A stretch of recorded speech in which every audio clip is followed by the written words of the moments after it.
नमस्कार मंडळी, तर चला आज बनवत आहे मी सँडविचची मी पूर्ण तयारी केलेली आहे। ही पुदिन्याची चटणी, हे साचा, हे कांदा, बटाटा, टमाटो, काकडी, हे सगळं चटणी वगैरे लावून तर मी ह्याच्यामध्ये चीज टाकून हे करते आहे, कुकी भाजून घेते।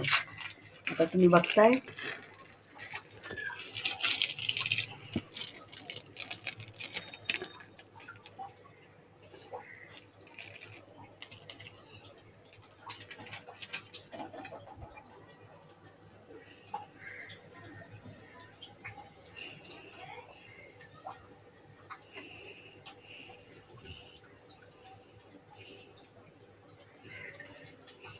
तर चला आता सँडविच ठेवूया याच्यामध्ये बनमध्ये, आणि आता आपण हे बनवणार आहे डिलिशियस सँडविच।